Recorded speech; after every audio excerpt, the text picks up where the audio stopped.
All right, quick video. I'm pretty excited about this. I actually got the Tascam Model 12 to send a effects aux back into the iPad after going through this pedal, the onward pedal by Chase Bliss.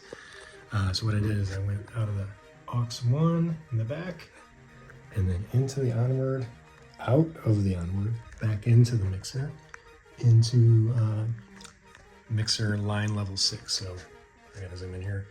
Gotta have 6 on line level. And got to have 7/8 as my input from the PC, which is actually from the iPad.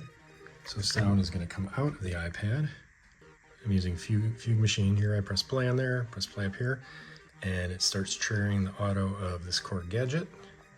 The sound comes out here, goes in the USB 7 and 8. So I come over here and bring in 7 and 8. You can see the meter going.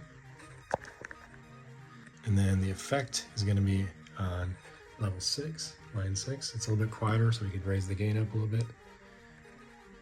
And then how it's being affected is it's going out of this aux right here. So the channel's coming through 7/8, going down the strip. So I'm letting it go out the aux output and then turning off the aux output of this one, otherwise it'll create a feedback loop. And then I want to make sure, I believe I have to set this to, this is the, I actually added the effects as well for the internal effects. So that would be controlled by this one, this knob. So they both have a like a room reverb, both of them using this one. So the internal effects are still usable. And that's why we use aux 1, because otherwise it would not be usable for aux 2. And then out of here, I can record everything coming out of USB 1 and 2, set that to the PC mode on 1 and 2, and then that's the output. So make sure these faders are down or you get a feedback loop again. Comes out of the iPad here from 1 and 2, and then USB 3, this level, is nothing. So I'm going out to nothing. That way it doesn't create a feedback loop on the iPad, because all the information is going out of the unit coming into the iPad. That way there's no loop. And you're monitoring it from the headphone jack anyway of the Model 12, so you don't need the headphone jack here. You can record here. I just press record and it starts recording onto the iPad, both the wet and dry signal. So this is the dry signal again, stereo, and then mono. I gotta figure out a way to do stereo. It shouldn't be that hard though. I think I just use a TRS cable. I'm not really sure. I gotta figure that out. But anyway, mono's fine for now. And then I can record on the iPad. I can record on the SD card here, and I can do screen recording if I wanted to show what I was doing all at the same time. I just go boop, and then we have all kinds of different ways of recording now with the mixer. So I was completely wrong on this. I apologize for posting things earlier about that. So stop recording, stop recording. They all have audio too. Even if you do multiple things at the same time, they're all gonna have audio. So then let's just go audio share. And that's the most recent one. See, it recorded audio. And now I turn these down here, turn these up here, and I could listen to it.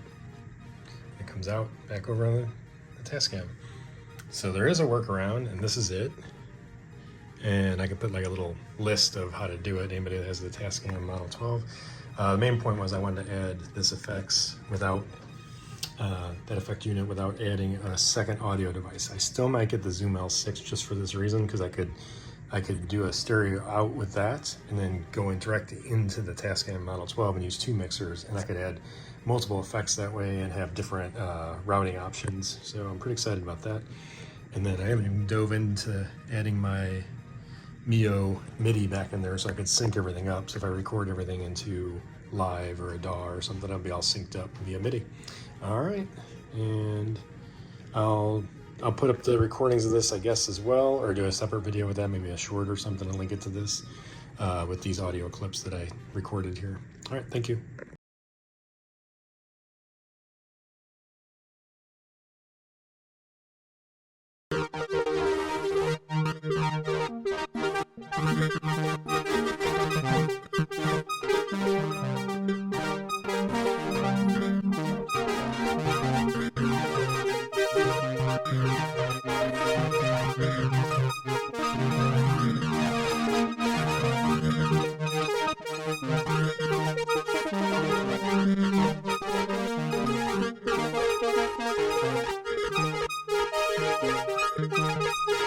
4.